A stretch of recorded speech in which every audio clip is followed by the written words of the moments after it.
Farm प्रणाली जिसमें हवादार वृक्षों या झाड़ियों को कतारों में उगाते हैं और जो मृदाओं की उर्वरता और उत्पादकता को बढ़ाते हैं, उन्हें क्या कहते हैं? जो आपके ऐसी जो है फसल प्रणाली बतानी है, मतलब फार्म प्रणाली जिसमें हवादार वृक्ष और जो झाड़ियाँ कतारों में उगाते हैं और जो मृदाओं में उर्वरता और उत्पादकता को बढ़ाते हैं, तो उनके लिए कौन सी क्रॉप बोला जाता है? तो कौन सी क्रॉप बोला जाएगा? तो जो कि एलएल क्रॉपिंग बोला जाता है। इसे क्या? Alley cropping. Option number C answer सही हो जाएगा, दूसरे का आंसर। बात करें आगे तीसरे क्वेश्चन, धूमक है। तो धूमक क्या है? तो ये हमने पिछली वीडियो में बताया था आपको। तो धूमक क्या हो जाएगा? जल्दी आंसर कमेंट में बताएंगे। तो इसका आंसर क्या हो जाएगा? मिथाइल ब्रोमाइड जो आपका धूमक हो जाता है। ऑप्शन नंबर डी आंसर सही हो जाएगा, तीसरे का सही। आगे बात करें हम चौथे क्वेश्चन की। तो चौथा क्वेश्चन आपका कि धान की गंदी बग को जो कौन सा अवस्था में जो है सबसे अधिक हानि होती है? जो आपका गंदी बग होता है उसमें जो है कौन सी अवस्था में सबसे अधिक हानि होती है? तो कौन सी अवस्था में होती है सबसे अधिक हानि? जल्दी बताएंगे। तो किसमें होती है? तो ये होती है आपकी किसमें? भ्रूण और निम्ब अवस्था में जो है गंदी बग में जो है सबसे ज्यादा जो है हानि पहुंचाता है ये धान की फसल को। तो ऑप्शन नंबर डी आंसर सही हो जाएगा। और बात करें यहाँ पर, तो ये भारत में जो है जून से लेकर अक्टूबर तक जो है मिलता है, और दक्षिण भारत की बात करें तो नवंबर दिसंबर में जो है इसका प्रकोप अधिक रहता है। तो चौथे का आंसर डी हो जाएगा। पांचवें की बात करें, कीट विज्ञान में संदर्भित है। तो कीट विज्ञान में कौन सा संबंधित आपका? तो कीट विज्ञान के अंदर कीटों का अध्ययन, मधुमक्खियों का या निमेटोडा का, इनमें से किसी का नहीं। तो सबको आपको आंसर पता होगा इसका पांचवें का। तो जल्दी बताएंगे आंसर क्या हो जाएगा? कीट विज्ञान के जो संदर्भित है वो कौन सा हो जाता है आपका? तो कीटों का अध्ययन किया जाता है कीट विज्ञान के अंदर। ऑप्शन नंबर ए आंसर सही हो जाएगा। और यहाँ पर हम बात करें आपकी जो आपकी यहाँ पर कुछ अलग से हम बता देते हैं, जैसे आपका पैथोलॉजी का जो प्रयोग किया जाता है पौधों के रोगों के अध्ययन के लिए किया जाता है। तो बात करें जलवायु का अध्ययन मेट्रोलॉजी, और पारिस्थितिकी का जो अध्ययन किया जाता है वो इकोलॉजी का अध्ययन किया जाता है। तो यहाँ पर ये आपके इंपॉर्टेंट हो जाते हैं कुछ। आगे बात करें हम प्रश्न नंबर 6 क्वेश्चन। तो 6 क्वेश्चन आपका, मृत्तिका कारक एंटीनी में पाया जाता है। जो आपका मृत्तिका कारक है वो उसमें जो एंटीनी खालिस्तान में पाया जाता है। तो उसमें दीमक में पाया जाता है, या भूभ्रंग में, या पल्स में, या बीटल में, या सल्व में? तो किस में पाया जाता है? छठे का आंसर जल्दी बताएंगे आप। तो ये दीमक के अंदर जो है पाया जाता है। ऑप्शन नंबर ए आंसर सही हो जाएगा आपका छठे क्वेश्चन का। बात करें सातवें का। सातवां की टोंटी किस यंत्र का एक भाग है? जो आपकी टोंटी होती है, ये टोंटी जो है किस यंत्र का भाग है? ऑप्शन में से आपको आंसर बताना है। तो जो रोटरी डस्टर है इसका भाग है, या साइनो गैस पंप का भाग है, या हैंड कंप्रेस स्प्रेयर का भाग है, या आपका इनमें से किसी का नहीं? तो किसका भाग हो जाएगा ये? हो जाएगा हेड कंप्रेस स्प्रेयर का जो है एक यंत्र हो जाता है। ऑप्शन नंबर सी आंसर सही है। तो ये टोंटी का जो है यंत्र हो जाता है, यंत्र जो है एक भाग है। तो ऑप्शन नंबर सी हो जाएगा सातवें का। आगे बात करें आठवें क्वेश्चन की। आठवां क्वेश्चन आपका कि भूमि शक्ति का निर्धारण किस तंत्र के द्वारा किया जाता है?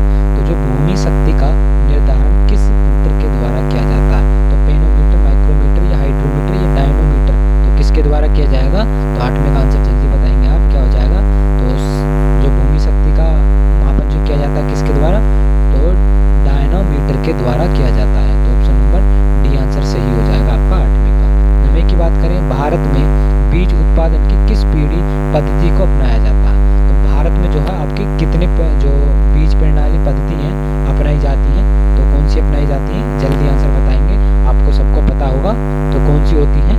तो ये 3 होती हैं। अब 3 कौन कौन सी होती हैं? तीनों की बात करें हम, तो पहली हो जाती है ब्रीडर सीड द्वारा, दूसरा फाउंडेशन सीड द्वारा, तीसरा सर्टिफाइड सीड द्वारा। तो ये 3 जो है विधियां जो आपकी पद्धतियां हैं वो अपनाई जाती हैं भारत के अंदर बीज उत्पादन के लिए। तो ऑप्शन सी हो जाएगा नवे का आंसर। आगे बात करें हम 10वें क्वेश्चन की। 10वां क्वेश्चन आपका कि आधारीय बीज पैदा किया जाता है। तो जो आपका आधारीय बीज पैदा किया जाता है तो किन बीजों से ये प्राप्त किया जाता है? तो किन बीजों से प्राप्त किया जाता है आपका? जल्दी आंसर बताएंगे। जो आपके जनक बीज होते हैं इनसे जो है प्राप्त किया जाता है, जिसे हम फाउंडेशन बीज बोलते हैं। तो आपका जो जनक बीज है किससे प्राप्त किया जाता है? तो ये किया जाता है आपका फाउंडेशन बीज से। और आगे बात करें हम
करें सूरजमुखी की पूछे तो आपकी 200 मीटर होती है। तो यहाँ से आपकी अगर पृथक्करण दूरी पूछी जाती है प्रमाणित बीज की तो आप बता सकते हैं। आगे बात करें हम प्रश्न नंबर 12 की। प्रश्न नंबर 12 है कि बीज प्रमाणीकरण क्यों आवश्यक है, मतलब बीज जो है प्रमाणीकरण क्यों करते हैं, इसका क्यों आवश्यक है इतना, तो क्यों है, तो जल्दी आंसर बताएंगे आप। क्योंकि उन्नतशील किस्म बिल्कुल सही है, आनुवांशिक एवं भौतिक शुद्धता बनी रहे बिल्कुल सही, निर्धारण अंकुरता उपलब्ध हो बिल्कुल सही हो जाती है। तो ऑप्शन नंबर डी आंसर सही हो जाएगा आपका, 12वें का आंसर सही है। बात करें आगे प्रश्न नंबर 13 है कि भ्रूणपोष के बीजों में अनुपस्थिति है, तो भ्रूणपोष के बीजों में किस चीज की अनुपस्थिति होती है, तो किसकी अनुपस्थिति होती है जल्दी बताएंगे। तो आर्किड जो है आर्किडी, तो इसकी जो है आपकी भ्रूणपोष के अंदर बीजों की कमी होती है। तो ऑप्शन नंबर जो है ये आंसर सही हो जाएगा 13 का। बात करें 14 की, बीज अधिनियम किस वर्ष में पारित हुआ था, तो बीज अधिनियम जो है कब पारित किया गया था, तो 14 का आंसर जल्दी बताएंगे आप कमेंट में क्या हो जाएगा। तो कब किया गया था बीज अधिनियम जो है आपका 1966 में जो है ये पारित किया गया था। ऑप्शन सी हो जाएगा आंसर 14 का। और बात करें आगे प्रश्न नंबर आपका 15 की। 15 है शुष्क खेती के लिए उपयुक्त फसल है, तो शुष्क खेती के लिए कौन सी फसल जो है उगाई जाती है, तो जल्दी बताएंगे आप। 15 का आंसर क्या हो जाएगा आपका, तो कौन सी हो जाएगी, सरसों, दुआ और तोरैया जो है ये आपकी शुष्क खेती हो जाती है। ऑप्शन नंबर बी हो जाएगा 15 का आंसर सही। बात करें हम 16 क्वेश्चन की। 16 क्वेश्चन आपका कि अंत्य फसली का तात्पर्य है, तो अंत्य फसली का तात्पर्य क्या हो जाता है आपका, तो 16 का आंसर जल्दी बताएंगे तो क्या हो जाता है, तो इसका हो जाएगा अंत्य फसली उसे कहते हैं जो 2 या 2 से अधिक फसलों का जो है एकांतर पंक्ति में बोना, मतलब एक पंक्ति में जो है 2 या 2 से अधिक फसलों को जो है बोना, वो अंत्य फसली आपका कहलाता है। तो ऑप्शन नंबर बी आंसर हो जाएगा 16 का आंसर सही। बात करें 17 क्वेश्चन। 17 धान गन्ना पेड़ी की शस्य संघनता बतानी है, तो पिछली वीडियो में हमने आपको जो है आपका फसल चक्र संघनता का सूत्र बता दिया था और आपको निकालनी बता दी थी कि किस प्रकार से निकलती है। तो यहाँ पर अब बात करें हम आपको निकाल के दिखा देते हैं एक बार। तो आप पहले यहाँ पर क्रॉप गिन लेंगे कितनी है, तो 1 2 3 आपकी क्रॉप तो हो जाती है, क्योंकि यहाँ पर 3 ही काउंट होंगे, क्योंकि आपकी गन्ना एक वर्ष का ये हो जाता है, 1 वर्ष का ये, तो 2 वर्ष का हो जाता है, और धान आपका 1 वर्ष का हो जाता है, तो ये 3 वर्ष तो हो जाएंगे और 3 आपकी क्रॉप हो जाएगी, 3 क्रॉप हो जाएंगे, 3 वर्ष का हो जाएगा। तो मल्टीप्लाई आप 100 से कर देंगे तो आपका 300% जो है निकल कर आ जाएगा। तो इसकी सघनता कितनी होती है, तो 300% होती है। आगे बात करें हम 18 क्वेश्चन की। 18 है कि मोमीकरण फलों की भंडारण क्षमता बढ़ाता है क्योंकि यह जो है अवरोधी है, तो जो मोमीकरण का जो भंडारण किया जाता है उसकी क्षमता बढ़ाते हैं क्योंकि यह अवरोधी होता है। तो किसके लिए अवरोधी होता है, तो इसका 18 का आंसर जल्दी बताएंगे आप, तो किसके लिए होता है, तो सुखाने के लिए भी, पकाने के लिए भी और श्वसन के लिए भी। तो ऑप्शन नंबर डी आंसर सही हो जाएगा आपका 18 का। आगे बात करें हम 19 क्वेश्चन की। 19 है जेली बनाने के लिए सबसे उपयुक्त फल कौन सा होता है, तो जेली बनाने के लिए हमने पिछली वीडियो में बताया था आपको, तो जेली बनाने के लिए किस में होता है सबसे उपयुक्त जो फल है वो कौन सा हो जाएगा आपका, तो वो हो जाएगा आपका अमरूद। तो अमरूद हो जाएगा, और अमरूद में जो आपकी कितनी 65% जो है TSS ठोस पदार्थ मात्रा पाई जाती है। आगे बात करें हम प्रश्न नंबर आपका 20 क्वेश्चन की। 20 क्वेश्चन है निम्नलिखित में से कौन सा फलों एवं सब्जियों को संरक्षित करने की अस्थायी विधि है, तो यहाँ पर बतानी है फलों और सब्जियों को संरक्षित करने की अस्थायी विधि, कौन सी स्थायी विधि बतानी है, यहाँ पर कौन सी हो जाती है स्थायी विधि, तो 20 का आंसर जल्दी बताएंगे आप। तो नमी को बाहर निकालना जो है ये आपकी स्थायी विधि हो जाती है। ऑप्शन नंबर डी हो जाएगा 20 का आंसर सही। बात करें 21 क्वेश्चन की। 21 है कि धान की कुटाई करते समय धान में जो नमी होनी चाहिए, जब धान की कटाई की जाती है, कुटाई नहीं कटाई है, कटाई करते समय जो है आपकी धान में कितने प्रतिशत नमी होनी चाहिए, तो कितनी नमी होनी चाहिए, तो उसमें होनी चाहिए आपकी 10 से 12% नमी होनी चाहिए। तो 12 क्वेश्चन आंसर सही हो जाएगा 21 का। आगे बात करें हम 22 क्वेश्चन की। 22 क्वेश्चन आपका कि सोयाबीन में तेल की मात्रा होती है, तो सोयाबीन में तेल की कितने प्रतिशत मात्रा होती है, तो जल्दी आप आंसर बताएंगे कमेंट में कि 22 क्वेश्चन का आंसर क्या होगा। तो सोयाबीन में जो है आपको जो तेल की मात्रा वो कितने प्रतिशत होती है, तो इसमें 20% जो आपकी तेल की मात्रा होती है। तो ऑप्शन बी हो जाएगा 22 का आंसर। और यहाँ पर हम प्रोटीन की बात करें तो 42% प्रोटीन होती है और सोयाबीन के अंदर। और बात करें हम कार्बोहाइड्रेट की तो 30% आपका कार्बोहाइड्रेट होता है सोयाबीन के अंदर। तो आगे बात करते हैं हम 23 क्वेश्चन की। 23 आपका, दो मुख्य फसलों के तैयार होने के बीच में अल्प अवधि में तैयार होने वाली फसल को क्या कहते हैं। जैसे आपकी दो मुख्य फसल हैं, अगर उनके बीच में हम एक अल्प अवधि वाली फसल ले लेते हैं तो उस फसल को हम क्या कहेंगे। तो उस फसल को जल्दी बताएंगे आप, क्या कहेंगे, तो उसे कहेंगे हम कैच क्रॉप या अल्पकालीन फसल कहेंगे उसे। ऑप्शन नंबर ए आंसर सही हो जाएगा। और कैश क्रॉप किसे कहते हैं हम, जैसे आपकी कैश क्रॉप कौन सी हो जाए, नकदी फसल, जैसे गन्ना हो जाता है आपका, कौन, गन्ना हो जाता है, कपास हो जाती है और आपकी तंबाकू हो जाती है, चाय हो जाती है, तो ये आपकी नकदी फसल हो जाती हैं। तो पहले का जो 23 का आंसर है पहला हो जाएगा ए ऑप्शन। आगे बात करें हम 24 क्वेश्चन की। 24 क्वेश्चन है कि भारत में सबसे अधिक क्षेत्रफल किस फसल प्रणाली का है। तो सबसे अधिक जो क्षेत्रफल है आपका भारत के अंदर तो किस प्रणाली का हो जाता है, तो किसका हो जाएगा। तो 24 का आंसर जल्दी बताएंगे तो धान और गेहूं में हो जाता है सबसे अधिक। ऑप्शन नंबर बी हो जाएगा 24 का आंसर सही। और ये क्वेश्चन हमने पीछे भी कई बार रिपीट हो चुका है आपका। आगे बात करें हम प्रश्न नंबर 25 क्वेश्चन की। 25 है कि भारतीय सब्जी अनुसंधान संस्थान कहाँ पर स्थित है। तो आपको सबको पता होगा इस क्वेश्चन का आंसर क्या हो जाएगा। तो भारतीय सब्जी अनुसंधान आपका वाराणसी में स्थित है। ऑप्शन नंबर ए हो जाएगा 25 का आंसर। और यहाँ पर बात करें आपका तो इंडियन वेटरनरी रिसर्च इंस्टीट्यूट कहाँ पर है, इज्जत नगर में है।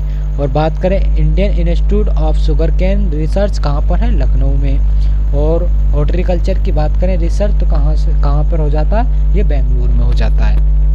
तो यहाँ पर पहला ऑप्शन हो जाएगा। 26 की बात करें स्टोमेटा जिसे हम रंध्र बोलते हैं, रंध्रों का खुलना और बंद होना किन पर निर्भर करता है। तो जो आपके रंध्र होते हैं उनका खुलना और बंद होना किस पर निर्भर करता है, तो ये किस पर करता है आपका, तो बाष्प उत्सर्जन पर करता है। ऑप्शन नंबर बी हो जाएगा आपका 26 का आंसर सही। आगे बात करें हम 27 क्वेश्चन की। तो 27 क्वेश्चन है आपका। तो 27 में जो है आपको सुमेलित सूची फर्स्ट को सेकंड से मिलाना है। तो यहाँ पर मिलाते हैं हम तो किस प्रकार से। तो 27 का आंसर एक तरफ आपको फर्स्ट दी हुई, एक तरफ आपको साइड से मतलब फसल है, एक तरफ आपको सेंटीग्रेड तापमान दिए गए हैं। तो धान के लिए कितना तापमान चाहिए आपका, तो धान के लिए चाहिए आपका 22 सेंटीग्रेड तापमान। गेहूं की बात करें तो गेहूं के लिए 20 सेंटीग्रेड तापमान चाहिए। और मक्का की बात करें तो मक्का के लिए कितना चाहिए आपका 25 सेंटीग्रेड तापमान। और मूंगफली के लिए कितना चाहिए आपका, तो 26 सेंटीग्रेड तापमान चाहिए। तो आपका ए का हो जाएगा दूसरा और बी का हो जाएगा आपका पहला और सी का हो जाएगा आपका, सी का कौन सा हो जाएगा चौथा। और जी आपका डी की बात करें तो डी का कौन सा हो जाएगा आपका, डी का हो जाएगा आपका तीसरा।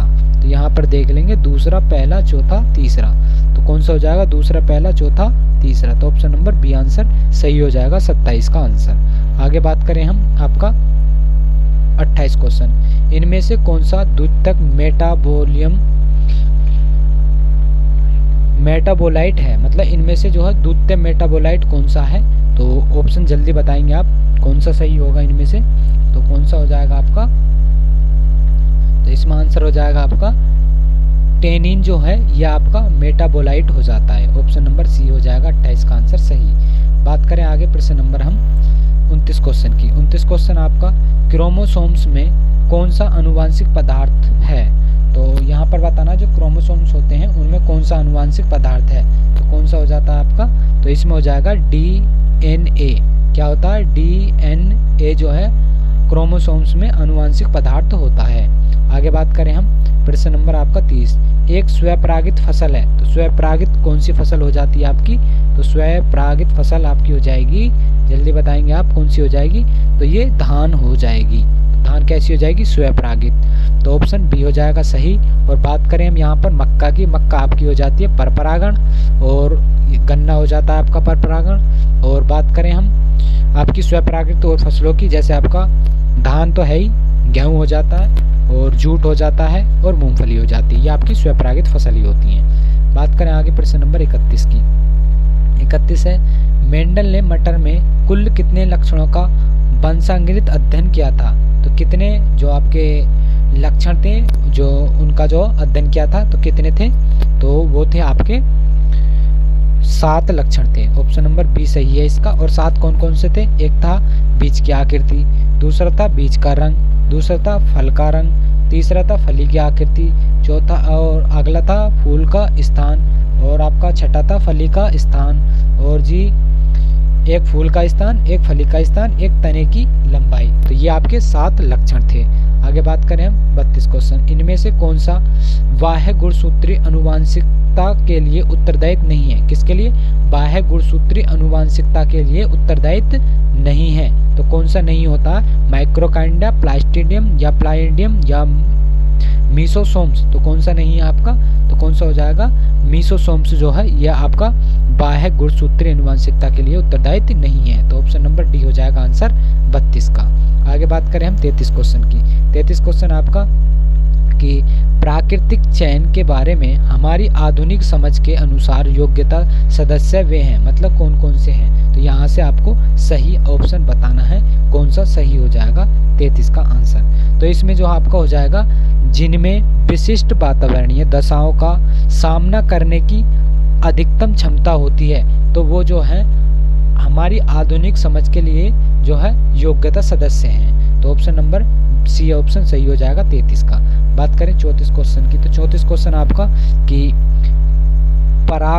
पराग संवर्धन का उपयोग क्या प्राप्त करने के लिए किया जाता है? जो आपका पराग संवर्धन है इसका उपयोग जो करेंगे हम, तो किसके प्राप्त करने के लिए करेंगे? तो 34 का आंसर जल्दी बताना है आपको, क्या हो जाएगा? तो अगुणित पादप को प्राप्त करने के लिए जो हम पराग संवर्धन का उपयोग करते हैं। तो ऑप्शन नंबर बी हो जाएगा 34 का सही आंसर। आगे बात करें हम 35 क्वेश्चन की। 35 है कि उत्परिवर्तित प्रजनन की विधि पारंपरिक प्रजनन की विधि की है। जो आपकी उत्प्रजनन विधि है वो आपकी पारंपरिक प्रजनन विधियों की मतलब विधियों की है। तो किसकी हो जाती है? मतलब पूरक है, विकल्प है, प्रतिस्थापन है, इनमें से कोई नहीं है।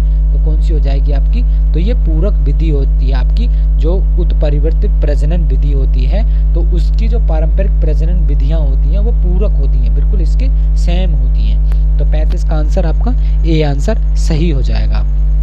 बात करें हम आपका 36 क्वेश्चन की। 36 है कि भारतीय समुद्र तटीय जल के प्रदूषण का प्रमुख कारण हो जाता है। जो भारतीय आपके समुद्र के तटीय क्षेत्र हैं वहाँ पर जो जल प्रदूषण होता है वो किसके कारण सबसे अधिक होता है? तो किसके कारण होता है? तो औद्योगिक बाह्य स्रावों के कारण जो है ये जो प्रदूषण होता है। तो ऑप्शन सी हो जाएगा 36 का आंसर सही। आगे बात करें हम 37 क्वेश्चन की। 37 क्वेश्चन आपका कि निम्न में से ग्रीन हाउस जो आपकी ग्रीन हाउस गैस है वो कौन सी हो जाती है? तो ग्रीन जो आपकी हाउस गैस है वो कौन सी है? तो ऑक्सीजन, अमोनियम, मीथेन, क्लोरीन।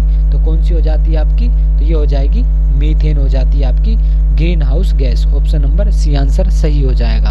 आगे बात करें हम और भी आपकी ग्रीन हाउस गैस होती है, जैसे आपकी हो जाएगी कार्बन डाइऑक्साइड, मीथेन हो जाती है, नाइट्राइट ऑक्साइड हो जाती है, ओजोन होते हैं, क्लोरोफ्लोरोकार्बन हो जाती है। तो ये सब आपकी ग्रीन हाउस गैस हो जाती हैं। आगे बात करें 38 क्वेश्चन की। विश्व का सबसे बड़ा वाटरशेड मेजरमेंट कार्यक्रम किस देश ने चलाया था? तो किस देश ने चलाया था सबसे बड़ा जो वाटरशेड मेजरमेंट कार्यक्रम है? तो किसने चलाया था? जल्दी आंसर बताएंगे आप।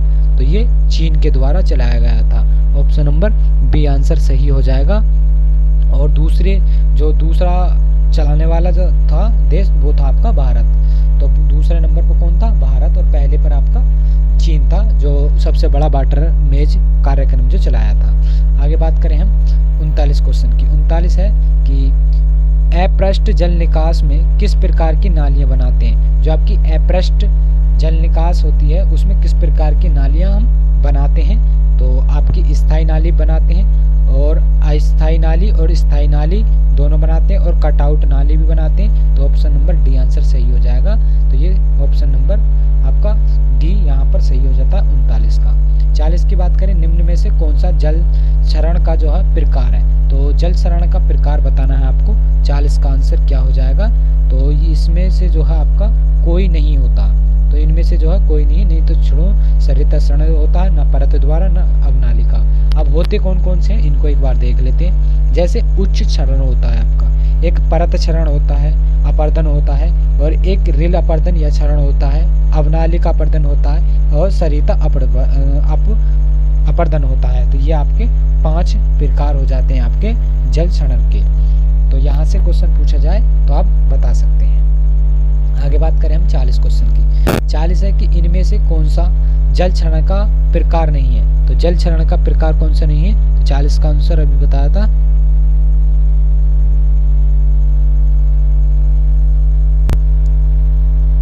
इकतालीस क्वेश्चन की बात करें, 41 है ऐसा तरीका जिसके द्वारा जल नियंत्रित रूप से लगाया जा सकता है। मतलब जल को नियंत्रित करने का जो है कौन सा तरीका है, इसे बताएंगे आप। ऑप्शन नंबर आपका 41 क्वेश्चन है, 41 का आंसर क्या हो जाएगा, तो बी ऑप्शन सही हो जाएगा। सिंचाई विधि जो है इसके द्वारा जो आपका जल नियंत्रित किया जा सकता है। ऑप्शन नंबर बी हो जाएगा सही 41 का। 42 क्वेश्चन की बात करें तो 42 क्वेश्चन आपका कि मिट्टी का नमूना कब लेना चाहिए, दिए गए विकल्पों में से कौन सही है। तो मिट्टी का नमूना जो है कब देना चाहिए, तो यहाँ पर आप बताएंगे। तो इसका ऑप्शन क्या हो जाएगा 42 क्वेश्चन का आंसर, तो जल्दी बताएंगे आप। तो क्या हो जाएगा, तो मिट्टी का नमूना हमेशा फसल की बुवाई या रोपाई के 1 माह पहले देना चाहिए, बिल्कुल सही हो जाता है। जिस खेत का नमूना लेना हो उसके अलग अलग 8 से 10 स्थान पर निशान लगाना चाहिए, बिल्कुल सही है। और चुनी हुई जगह से ऊपरी सतहों से घास फूस हटा देना चाहिए, बिल्कुल सही है। तो डी ऑप्शन आपका सभी जो है उपयुक्त सही है। ऑप्शन नंबर डी हो जाएगा 42 का आंसर सही। बात करें 43 क्वेश्चन, 43 है कि प्रयोगशाला में मृदा मोनोलिथ द्वारा अध्ययन करते हैं। तो प्रयोगशाला में जो मृदा मोनोलिथ है उसका अध्ययन करते हैं, तो किसके द्वारा करते हैं अध्ययन, तो 43 का आंसर क्या हो जाएगा आपका, तो मृदा प्रोफाइल के द्वारा करते हैं। ऑप्शन नंबर डी हो जाएगा आंसर 43 क्वेश्चन का। बात करें 44 का, जीवांश की जो सक्रियता है तो वो मतलब मृदा में लवणता बढ़ती है, या मृदा में कार्बन पदार्थ का निर्माण होता है, मृदा में क्षारीयता बढ़ती है, मृदा में अम्लता बढ़ती है। तो जीवांश की सक्रियता से क्या होता है आपका, तो क्या होता है जल्दी बताएंगे, तो मृदा में जो है अम्लता बढ़ जाती है। ऑप्शन नंबर डी हो जाएगा आंसर 44 का। बात करें 45 क्वेश्चन की, 45 है कि नीला हरित शैवाल काम करते हैं। तो इस फसल मतलब किस फसल में जो है नीला हरित शैवाल काम करते हैं, तो ये आपके करते हैं धान की फसल में। ऑप्शन नंबर सी हो जाएगा 45 का आंसर सही। आगे बात करें हम 46 क्वेश्चन, जैविक उर्वरकों का मुख्य कार्य क्या होता है। तो जैविक उर्वरकों का मुख्य कार्य क्या होता है, तो जल्दी बताएंगे आप। 45 का आंसर क्या हो जाएगा, तो 46 क्वेश्चन का आंसर क्या हो जाएगा, तो इसका आंसर हो जाएगा जैविक क्रियाओं को ये जो है आपके जैविक उर्वरक बढ़ाते हैं। ऑप्शन नंबर सी हो जाएगा 46 का आंसर। 47 की बात करें, 47 से जैव उर्वरक जो पौधे को फास्फोरस पोषकों में सहायता करते हैं उन्हें क्या कहते हैं। जो जैव उर्वरक होते हैं वो पौधों में जो फास्फोरस पोषक तत्व की सहायता को जो है बढ़ाते हैं उन्हें हम क्या कहेंगे, तो उन्हें बोलेंगे बेसिकूलर, आवरस कूलर और माइक्रोराइजा उन्हें बोलते हैं। तो ऑप्शन नंबर बी आंसर सही हो जाएगा 47 का। 48 क्वेश्चन की बात करें, 48 है कि पौधों में नाइट्रोजन की कमी के लक्षण सर्वप्रथम दिखाई देते हैं। जो पौधों में आपके नाइट्रोजन की कमी से जो लक्षण दिखाई देते हैं वो कहाँ पर दिखाई देते हैं, तो 48 क्वेश्चन का आंसर क्या हो जाएगा, तो नीचे की पत्तियों पे जो है नाइट्रोजन की कमी के लक्षण दिखाई देते हैं। ऑप्शन नंबर जो है ए आंसर सही हो जाएगा 48 का। और पुरानी पत्तियों पर जो आपके किसके लक्षण दिखाई देते हैं, तो नाइट्रोजन, फास्फोरस, पोटास, मैग्नीशियम और इनके आपके पुरानी पत्तियों पे दिखाई देते हैं। नई पे आपके सल्फर, फेरस, मैग्नीशियम, कॉपर के लक्षण दिखाई देते हैं। और मध्य की पत्ती होती हैं उनके बीच पे जो है जिंक की कमी के लक्षण दिखाई देते हैं। जो शीर्ष की कलिकाएं होती हैं उन पे कैल्शियम और आपके ब्रोमीन की जो है दिखाई देती है। तो ऑप्शन नंबर आपका ए ऑप्शन सही हो जाएगा 48 का। 49 की बात करें, नाइट्रोजन के अभाव में पौधों की पत्तियां होती हैं। तो नाइट्रोजन के अभाव में पौधों की पत्तियां कैसी पड़ जाती हैं आपकी, तो कैसी पड़ जाती हैं, पीली और हरी और पीली हो जाती हैं ये। ऑप्शन नंबर बी आंसर सही हो जाएगा 49 का आंसर। बात करें अब 50 क्वेश्चन की, मृदा निर्माण के निष्कर्षीय कारकों में शामिल करते हैं। तो मृदा निर्माण के निष्कर्षीय कारकों में शामिल करते हैं, तो क्या शामिल करते हैं, तो जल्दी बताएंगे आप। तो क्या शामिल करते हैं, तो पेत्रक पदार्थ इसमें जो है आपके शामिल करते हैं। तो 50 का आंसर ए ऑप्शन सही हो जाएगा। अब यहाँ पर हम कुछ निष्कर्षीय कारकों की बात करें तो कौन कौन से हो जाते हैं, पेत्रक पदार्थ हो जाता है, एक टोपोग्राफी या रिलीफ हो जाता है। तो ये आपके हो जाते हैं निष्कर्षीय कारक। और सक्रिय कारकों की बात करें जैसे जलवायु हो जाता है और जीव हो जाते हैं, ये आपके सक्रिय कारक हो जाते हैं। आगे बात करें हम प्रश्न नंबर 51 की। 51 क्वेश्चन है, अब ये एक्सटेंशन के क्वेश्चन आ जाते हैं। तो एक्सटेंशन की बात करें तो प्रथम कृषि विज्ञान केंद्र 1974 में कहाँ पर जो है स्थापित किया गया था। तो कहाँ पर किया गया था, तो ये आपका पांडुचेरी में जो स्थित जो इसकी स्थापना हुई थी। तो ऑप्शन नंबर डी आंसर सही हो जाएगा। और इसकी स्थापना जो है प्रथम कृषि विज्ञान केंद्र की स्थापना पांडुचेरी, वर्तमान जो कि पांडुचेरी में ही पड़ता है। और आगे बात करें हम 52 क्वेश्चन। 52 कृषि प्रसार की विधियों में निम्नलिखित में से कौन सी सम्मिलित नहीं है। तो कृषि प्रसार की विधियों में से कौन सी यहाँ पर आपकी सम्मिलित नहीं हो जाती है। तो कौन सी विधि सम्मिलित नहीं होती, तो 52 का आंसर क्या हो जाएगा, तो आपका हो जाएगा तो दर्शन दृश्य हो जाता है। ऑप्शन नंबर ए आंसर सही हो जाएगा। अब इसकी विधियां होती कौन कौन सी है, एक तो आकर्षण होती है, एक रुचि समूह चर्चा हो जाती है, एक इच्छा हो जाती है, एक सहमति हो जाती है, एक क्रिया हो जाती है, एक संतोष हो जाती है। ये आपकी जो है क्या हो जाती है, ये कृषि प्रसार की विधियां हो जाती हैं। लेकिन यहाँ पर कौन सी नहीं है, आपकी दृश्य दर्शन नहीं होती है। तो आगे बात करें हम 53 क्वेश्चन। 53 की प्रशिक्षण एवं विजिट प्रणाली का उद्देश्य क्या है। तो प्रशिक्षण एवं विजिट प्रणाली का उद्देश्य क्या है, तो क्या है, तो क्या हो जाएगा आपका, तो यह प्रणाली कृषि विज्ञान के लिए एकल व्यावसायिक सेवा के साथ एकीकृत विस्तार सेवा के रूप में कार्य करती है और यह किसानों के लिए प्रशिक्षण और भ्रमण कार्यक्रम के माध्यम से व्यवस्थित केंद्रित प्रयास प्रदान करता है। और तीसरा ऑप्शन आपका यह विशेष रूप से अनुसंधान, प्रशिक्षण और विकास के समन्वय के विस्तार की जो गतिविधियों पर जोर देता है। तो ऑप्शन इसका डी आंसर सही हो जाएगा। ये सारे ऑप्शन सही हैं आपके 53 के। आगे बात करें हम 54 क्वेश्चन। प्रयोगशाला में प्रक्षेत्र कार्यक्रम 1979 में जो है कहाँ पर प्रारंभ किया गया था और किसके द्वारा ये प्रारंभ किया गया था।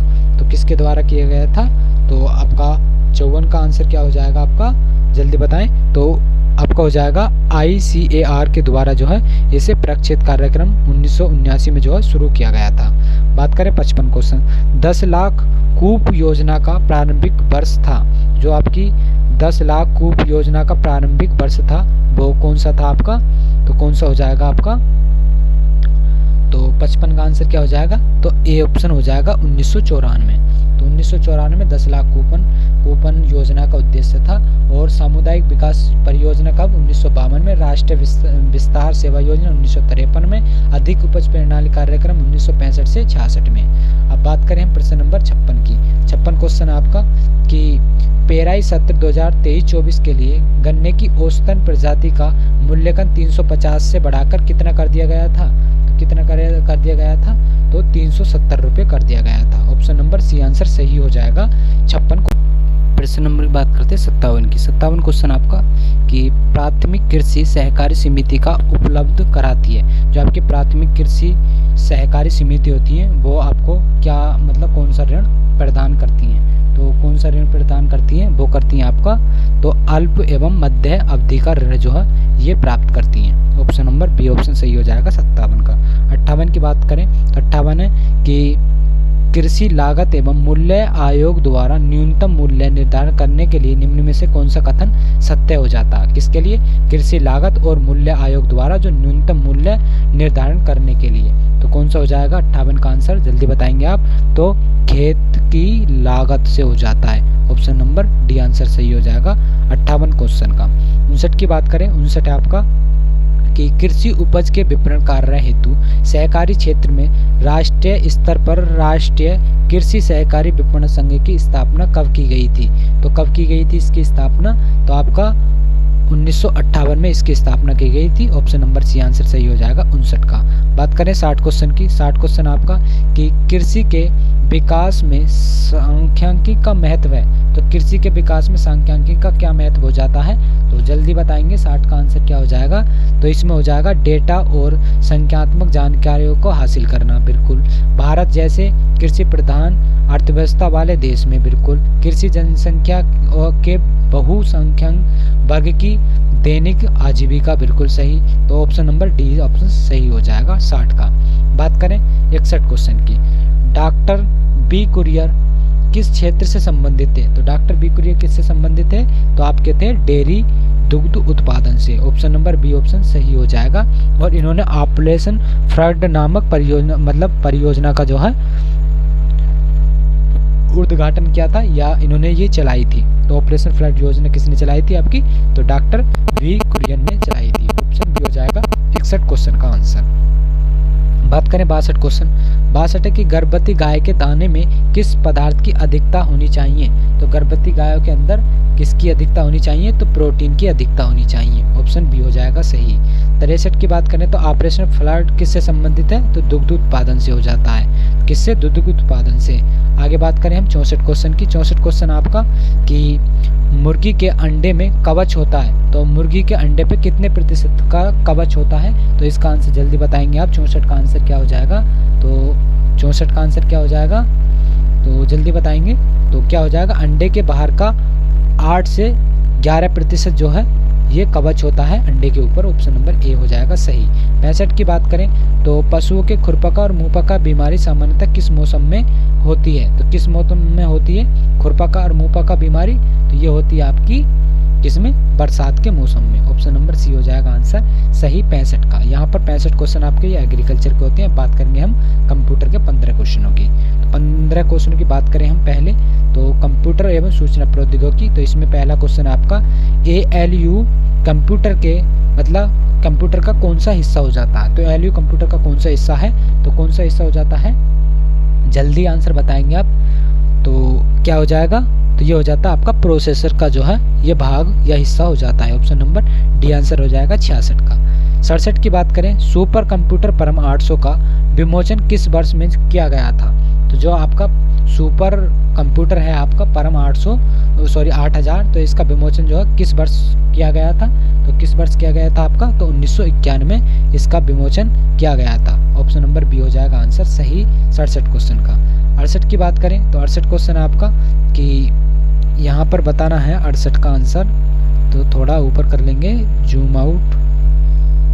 तो इनमें है बाजार उन्मूलन क्लाउड आर्किटेक्चर में क्लाउड कंप्यूटिंग सुविधा में लाभान्वित कौन सा लाभान्वित होता है? किसमें बताया गया? तो जो आपका बाजार में जो उन्मूलन मिलते हैं जो क्लाउड आर्किटेक्चर में और क्लाउड कंप्यूटिंग सुविधाओं में कौन सा लाभकृत होता है? तो कौन सा होता है? तो 68 का आंसर जल्दी बताएंगे। तो क्लाउड सेवा प्रदाता और क्लाउड उपयोगकर्ता और दलाल। तो ये ऑप्शन नंबर सी आंसर सही हो जाएगा 68 का। बात करें 69 क्वेश्चन की। 69 क्वेश्चन आपका कि निम्नलिखित में कौन सी अनुपयोगी मशीन लर्निंग लेगोरिथम है? लेगोरिथम कौन सी हो जाती है आपकी? अनुपयोगी मशीन जो कि लर्निंग एल्गोरिथम कौन सी हो जाती है? जल्दी बताएंगे। आपका 69 क्वेश्चन का आंसर क्या हो जाएगा? तो क्या हो जाता है? क्लस्टरिंग हो जाता है। ऑप्शन नंबर ये आंसर सही हो जाएगा 69 क्वेश्चन का। 70 की बात करें 70 क्वेश्चन है आपका कि STBR शब्द का अर्थ क्या हो जाता है? तो STBR की फुल फॉर्म बतानी है, क्या हो जाएगा? तो क्या हो जाएगी इसकी?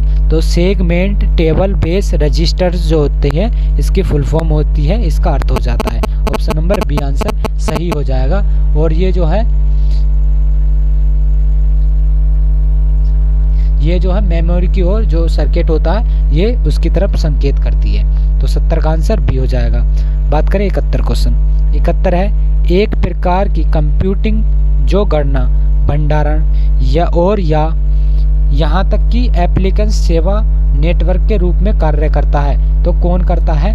जो आपका गणना भी करता है, भंडारण भी करता है और जहाँ तक कि एप्लीकेशन सेवा में जो नेटवर्क है उसके रूप में भी कार्य करता है। तो क्या करता है? तो कौन करता है इसके अंदर? तो ये करता है आपका कौन? क्लाउड जो है कंप्यूटिंग करता है। कौन? Cloud computing. तो ऑप्शन नंबर ए आंसर सही हो जाएगा 71 का। बात करें 72 क्वेश्चन की। 72 है आपका क्या PGA कार्ड का फुल फॉर्म क्या होता है? तो PGA कार्ड का फुल फॉर्म बताना है, क्या हो जाएगा? तो क्या हो जाएगा? प्रोफेशनल ग्राफिक आर्के जो हो जाता है इसकी फुल फॉर्म हो जाती है। ऑप्शन नंबर ए हो जाएगा सही। बात करें 73 क्वेश्चन की। 73 क्वेश्चन है आपका कि यहाँ पर भी आपको फुल फॉर्म बतानी है। 73 में भी 73 क्या है, PUMA क्या है, तो PAMU क्या है, तो इसकी फुल फॉर्म बतानी है। तो PAMU क्या हो जाएगा, तो क्या हो जाएगा जल्दी बताएंगे। तो ये हो जाएगा जो कि programmable universal machine for assembly हो जाता है। कौन, programmable universal machinery for assembly हो जाता है। तो ऑप्शन नंबर सी हो जाएगा आंसर सही 73 का। बात करें 74 क्वेश्चन की। 74 क्वेश्चन है आपका कि आप 10 पेज के सेट के केवल पेज 2 और 3 प्रिंट करने के लिए कैसे आगे बढ़ेंगे।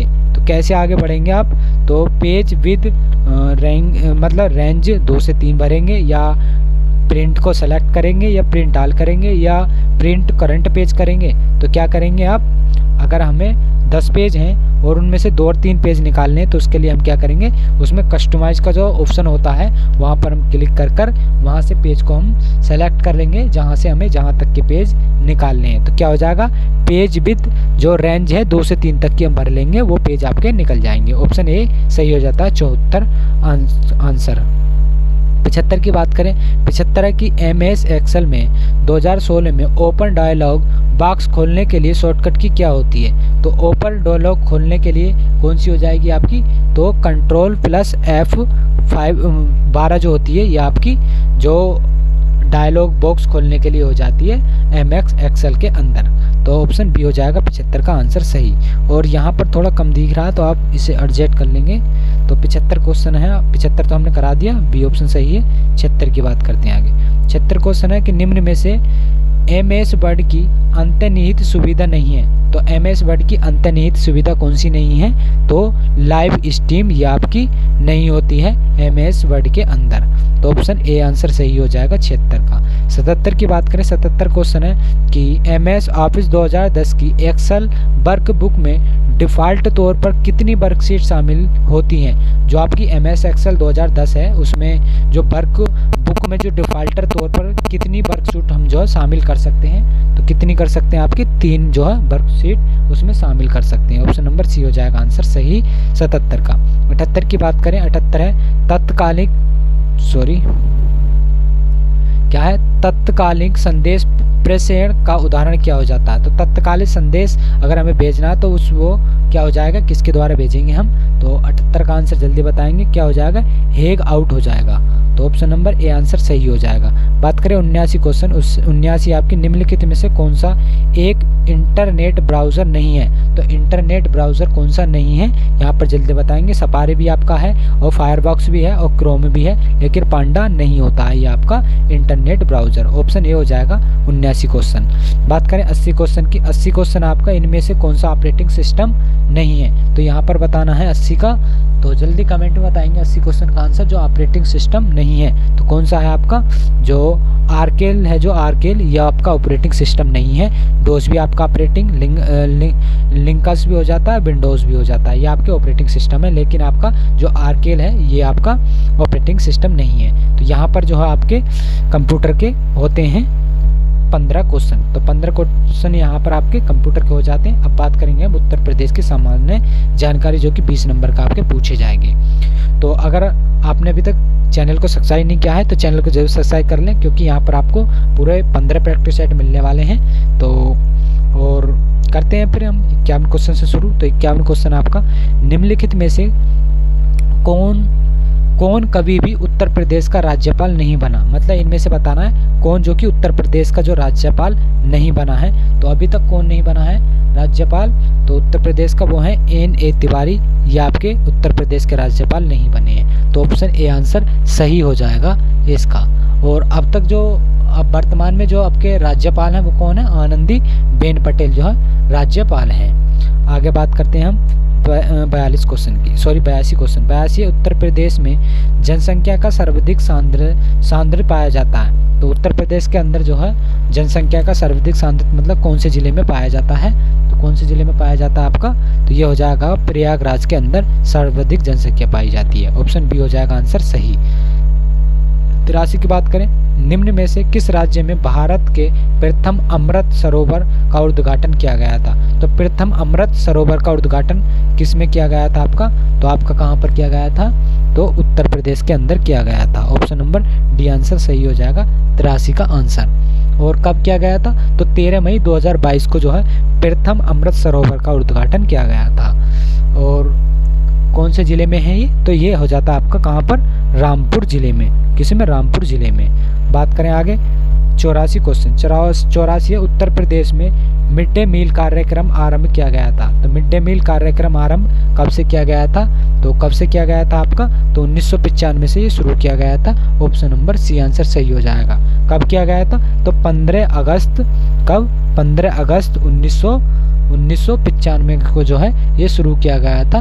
बच्चों के मतलब सभी जातियों के बच्चों के सामाजिक बढ़ावा देने के लिए। किसके द्वारा किया गया था?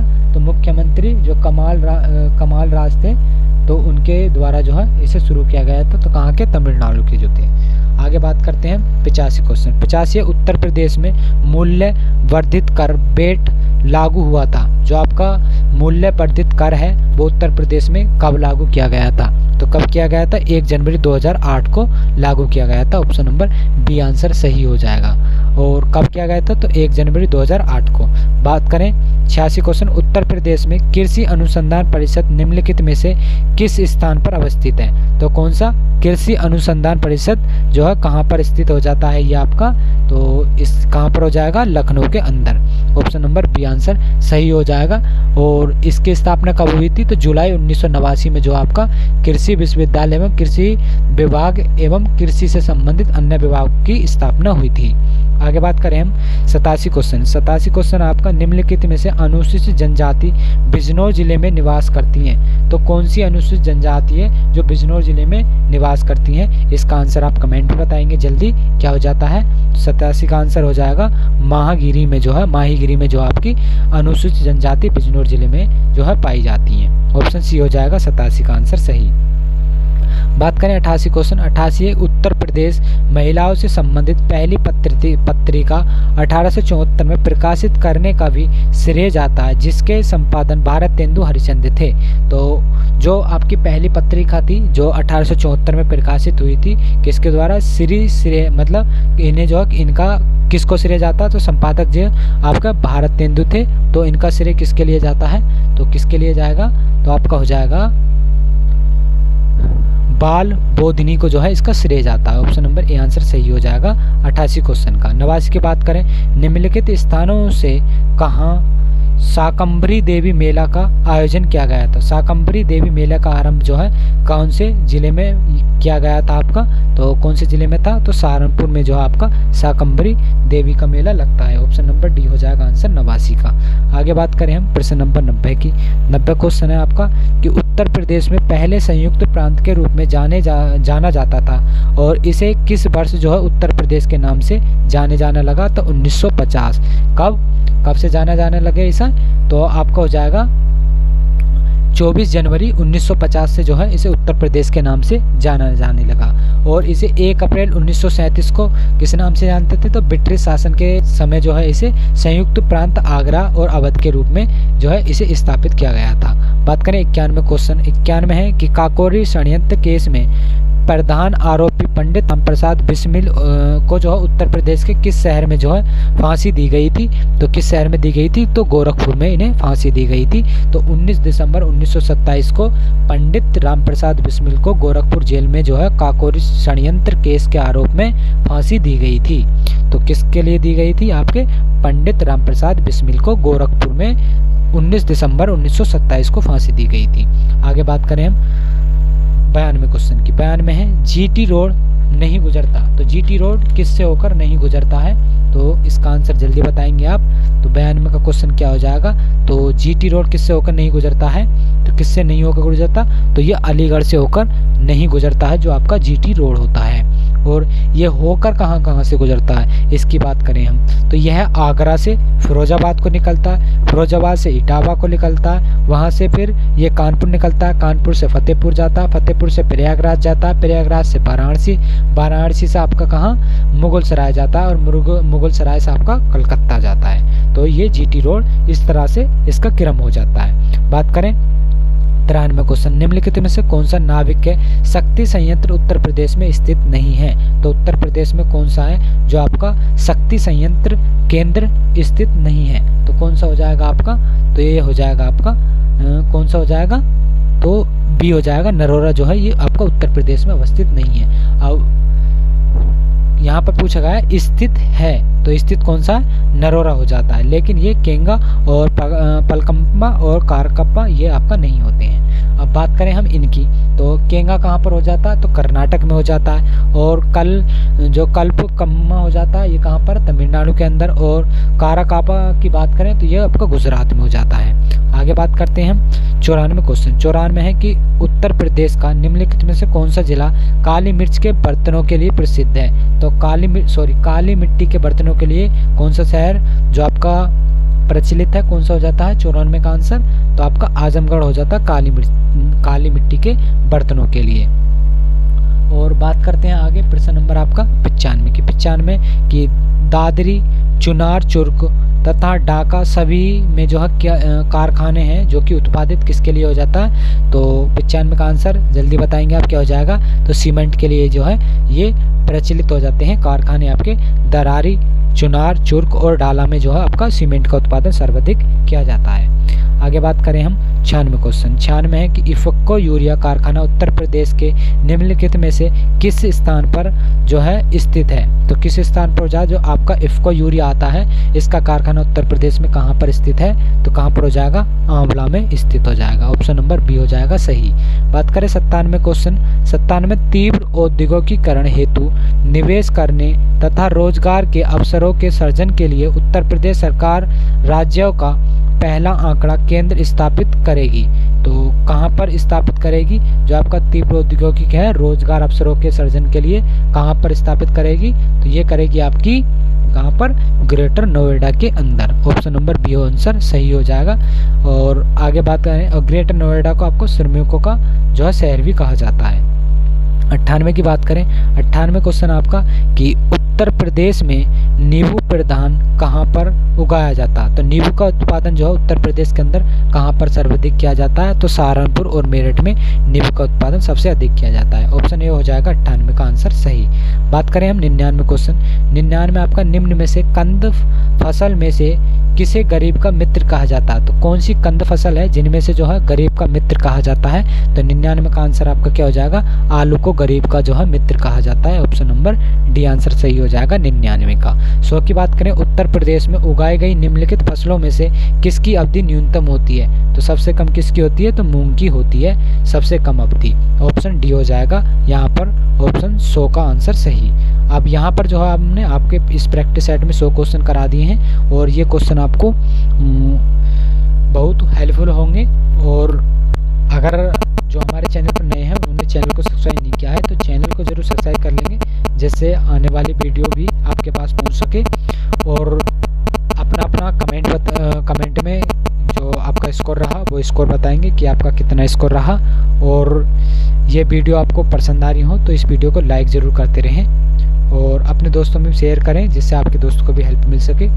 और अगर आपका स्कोर अभी तक नहीं बढ़ पा रहा है तो आप जो है वीडियो को या जो सा टॉपिक आपका कमज़ोर है उसे हर बार जो है रिवाइज करें अच्छी तरीके से, मतलब जितना पढ़ें उसे लिख कर देखें तो आप अच्छी तरीके से जो है अपने जो स्कोर है उसे इंक्रीमेंट कर सकते हैं। तो इसी तरह से फिर हम मिलेंगे अपनी आने वाली नेक्स्ट वीडियो में।